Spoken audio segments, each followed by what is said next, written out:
This is a very big deal, depending what the jury damages it will be, and the jury will determine what those damages would be.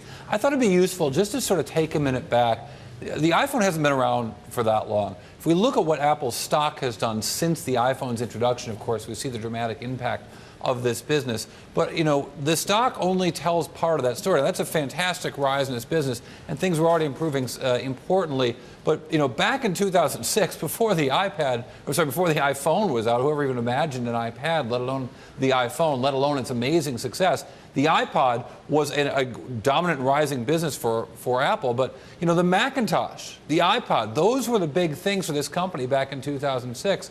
Flash forward to now, and you look at the most important things for the company, or at least for the trailing fiscal year in 2011, and what you see is that the iPhone is the dominant business for this much larger company.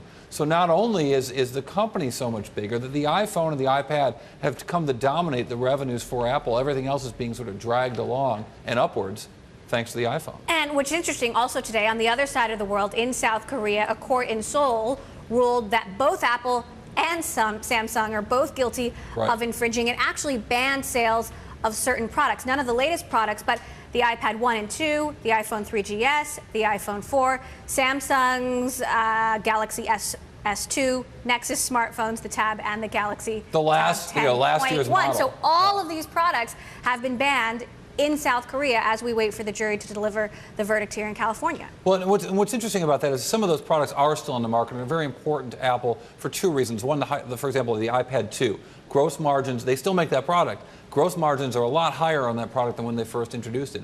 Also, it lets them come in at a much lower price point now that they sell it. So it lets them have an iPad available for people who want to spend less money. But, you know, from a revenue standpoint, what's going on with this company, this number, I just haven't looked at the numbers in this context, but the entire revenues for Apple in the year of 2006, I think we've got a chart that shows this, but the entire revenues of Apple in 2006 were at $19.3 billion. The iPhone revenues for last year were $47 billion, just the iPhone. So this business, that little device, this little device, right, is bigger business for Apple than all of Apple was just 5 years ago.